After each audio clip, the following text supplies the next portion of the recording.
अस्सलाम वालेकुम viewers, DPW और टीवी लाहौर से मैं हूं आपके साथ इम्तियाज़ शेख। व्यूअर्स, आपको एक बात बताता चलूं, बड़ी हैरतमंद बात होगी आपकी। ये टीवी आप देखते हैं सिर्फ लाहौर डिस्ट्रिक्ट का, लेकिन आज हम पहुंच चुके हैं मुल्तान और मेरे साथ मौजूद हैं मुल्तान के तहसील ऑफिसर।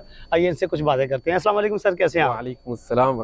सबसे पहले तो बहुत शुक्रिया कि आपने हमें टाइम दिया, और इस वक्त मैं ये कह सकता हूँ कि मैं इनका मेहमान हूँ।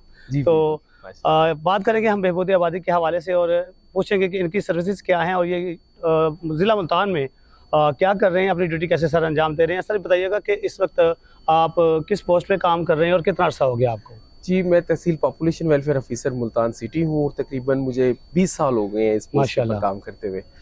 और हम अपने तौर पे पूरी कोशिश कर रहे हैं कि डिपार्टमेंट का जो पैगाम है कि आबादी के बेहंगम इजाफे को रोकने के लिए, बल्कि इसे एक तवाज़न में लाने के लिए हम हर माशरे के हर लेवल पे इसके जो है ना पैगाम को पहुंचाने की और इसके हवाले से सर्विसेज देने की हम पूरी कोशिश कर रहे हैं। आपने बताया कि तकरीबन माशाल्लाह 20 साल का टेन्योर आपका इस डिपार्टमेंट के साथ रिश्ता है सर, जो आप सर्विस चल रही है आपकी।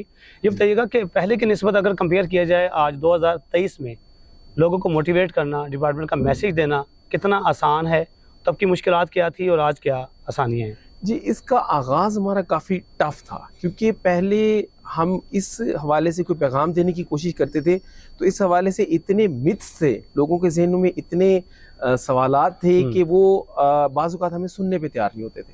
लेकिन हमारे डिपार्टमेंट की मुसलसल मेहनत की वजह से मैं समझता हूँ कि ये क्रेडिट हमें देना चाहिए डिपार्टमेंट को कि इन्होंने इस पैगाम को इतनी घर घर पहुंचाने में पूरी कोशिश की है कि अब लोग कम से कम हमारी बात सुनने को तैयार हो गए हैं। बल्कि बात सुनने के अलावा आप ये देखें, खासतौर पे जहाँ पे एजुकेशन ज़्यादा है, जिन जगहों पे वो लोग बात ज़्यादा सुनते हैं और उन घरों का तवाज़न निस्बतन ज़्यादा है। बिल्कुल सही। तो मैं ये समझता हूँ कि अब निस्बतन हमें इस तरह भी आसानी है कि हमारा जो मैस कम्युनिकेशन है, आपका जो वो शोबा है, वो हमें इसमें बहुत मदद कर रहा है। बतौर तहसील ऑफिसर आपकी जिम्मेदारी है कि आपने अपने तहसील को देखना है। जितने सेंटर्स आपके काम कर रहे हैं इस ज़िले में, वो बताइएगा।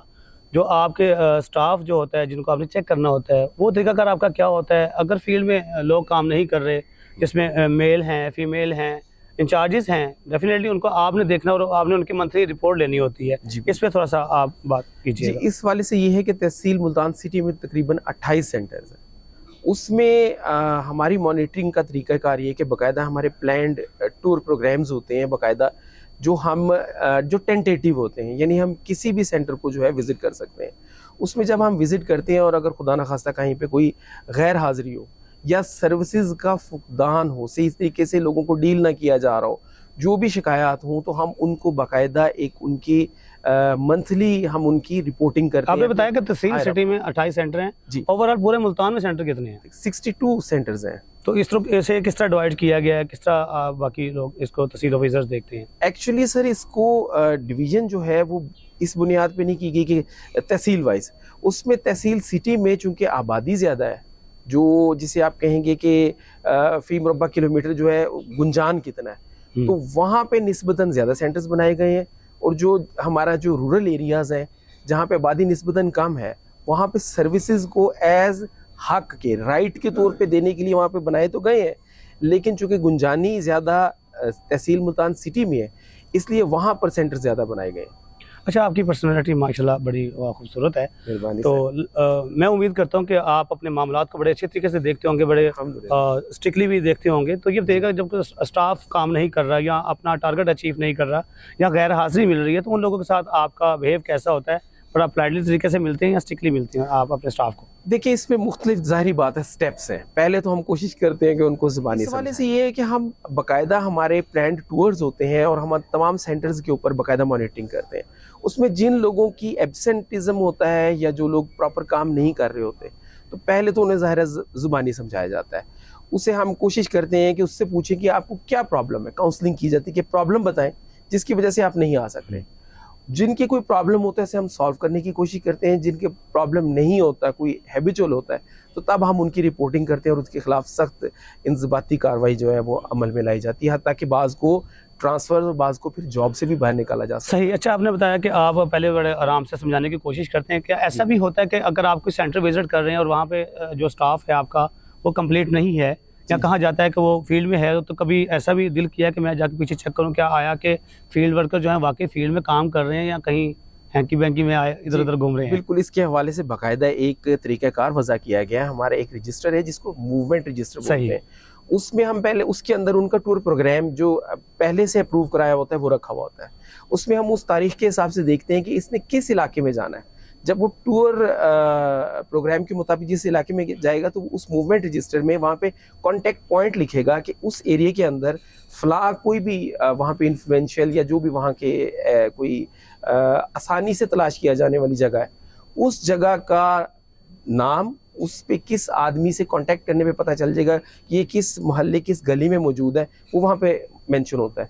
जो भी मॉनिटरिंग ऑफिसर होता है वो रैंडमली वो उस एरिया में जाके हम उनको चेक भी करते हैं और अगर कोई कमी बेशी पाई जाए तो फिर उस हवाले से उनको फिर उनकी कार्रवाई भी होती है। बहुत सारी चीज़ें डिजिटल हो चुकी हैं सर, ई टैग में आ चुकी हैं, जैसे आपकी हाजिरी है रिसेंटली कुछ अरसे में मैं समझता हूँ कि सोशल मीडिया पे बहुत ज़्यादा आपका डिपार्टमेंट नज़र आ रहा है। इस हवाले से क्या कहेंगे, उसका आपको क्या फ़ायदा हुआ और आम पब्लिक को क्या फ़ायदा हुआ? देखिए, उसमें मैं ये अर्ज़ करूँगा, बल्कि मैं क्रेडिट दूंगा हमारी जो डीजी साहिबा है समन राय साहिबा, वो डीजी पीआर थी पहले, तो उनको इस हवाले से एक्सपीरियंस बहुत ज़्यादा था। तो जब वो DG population welfare department Punjab बनी तो उन्होंने स्पेसिफिकली इसके ऊपर बहुत ज़्यादा तवज्जो दी कि हम अपने डिपार्टमेंट का मैसेज ख़ास तौर पे सोशल मीडिया के ज़रिए उसे अच्छे तरीके से हम फैलाएं। जैसे आपने अभी माशाल्लाह आपने एक्सेप्ट किया है कि आप नज़र आ रहे हैं, तो ये विजिबिलिटी बुनियादी तौर पर सोशल मीडिया को अच्छी तरीके से इस्तेमाल करने से हुई है। और इस हवाले से ये है कि हमें ये फ़ायदा हो रहा है कि देखिए हमारी पहली जितनी वर्किंग थी वो फील्ड में थी, हम 1 to 1 कम्युनिकेट कर रहे थे लोगों को ये मैसेज देने के लिए, लेकिन उसमें नुकसान ये था कि आबादी इतनी तेज़ी से फैल रही थी कि हमारी रजिस्ट्रेशन की स्पीड बहुत कम थी, क्योंकि हमारे एक लिमिट है हमारे एम्प्लॉयज़ की कि कितने एम्प्लॉयज़ हैं हमारे पास, एचआर कम है। तो उसमें हमें ये फ़ायदा हो रहा है कि हम बहुत कम वक्त में विजिबल हुए और लोगों तक हमारा पैगाम बहुत तेज़ी से पहुंचा है। ये देख ओवरऑल कितनी आबादी है मुल्तान की, क्या आप मुल्तान की तकरीबन जो देखिए अभी सेंसस के हमारे रिजल्ट्स प्रॉपर नहीं आए, लेकिन अबव 50 लाख हो चुकी भी है। बहुत शुक्रिया आपका वक्त देने के लिए व्यूअर्स। आई होप कि गुफ्तगू आपको पसंद आई होगी। हम आ सकते हैं आपके पास किसी और ज़िले में भी। प्रोग्राम कैसा लगा कमेंट बॉक्स आपके पास है, कमेंट्स कीजिएगा और इस प्रोग्राम को शेयर कीजिएगा, दोस्तों में सब्सक्राइब कीजिएगा हमारे चैनल को। इसी बात के साथ इम्तियाज़ शेख को इजाज़त दीजिए। अल्लाह ने के बाद।